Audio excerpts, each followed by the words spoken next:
what that means to you and how big a deal that is for you. Yeah, it's definitely a blessing, you know.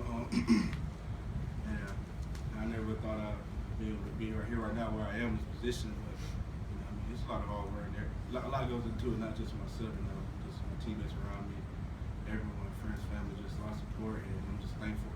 You know, hopefully, we'll keep it going, keep rolling, and see what happens next.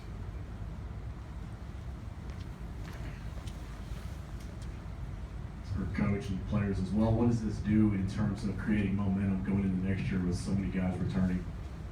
I think it does a lot as far as the momentum goes. I really believe that win or lose this game we just had, whether we won or lost, that this program's headed in the right direction.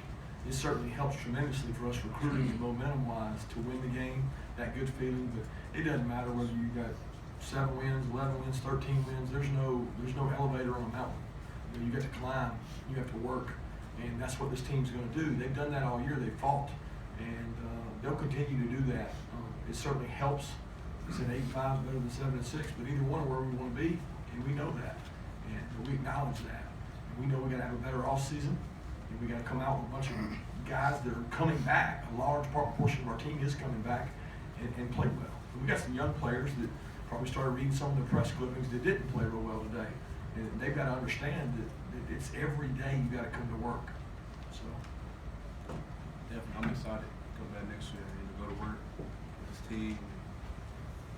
A lot of stuff ahead of us that we can accomplish, and I can't wait to just be able to get my hands on it and all the help and support and leaders to keep things going. I want to say something else about these two. I mean, in a day and age where everything in football, you can say what you want, it's about me.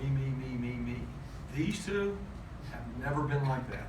Not once. They're not me guys. They never point the finger at the O-line. They never point the finger at the quarterback. They never point the finger at the receivers. And they're committed to the University of Georgia by saying, I'm going to come back, get my degree, finish this thing right. They care about Georgia more than they just care about their career. They care about their career too, but they care about Georgia. You know how different that is in our society today? It's different.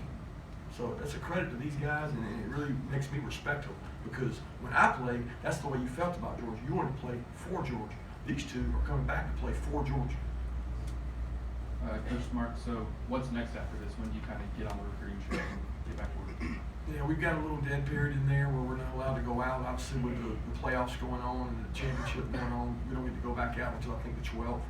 So we'll go back out recruiting the 12th. Our kids will be back in school. What are y'all, January 5th maybe? January 5th, they're back in school. So we'll focus on what we've got to do at home on the home front before we worry about recruiting. But once we get to go out, we'll hit that hard and try to finish off what we think is a good class.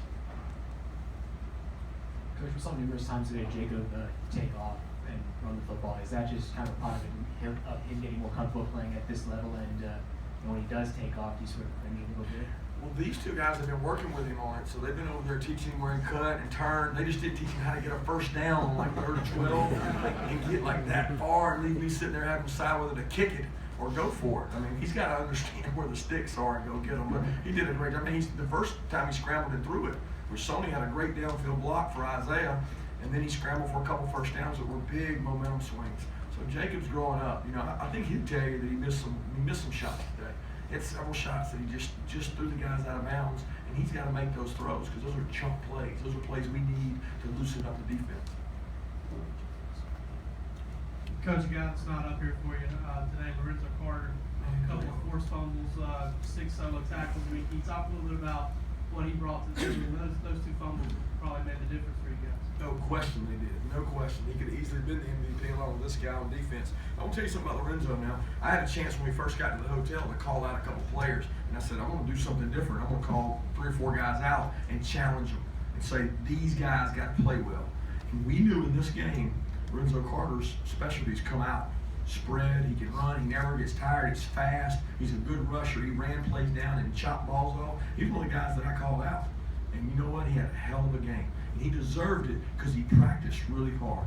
Really proud of the way Lorenzo approached this game and the way he bought into what we were trying to do defensively. And we asked him to do things that aren't natural. I mean, he has to spy the quarterback sometimes when he wants to rush. But it's what's best for the team sometimes. And he did that today. And, you know, I think all these kids are MVPs in my mind.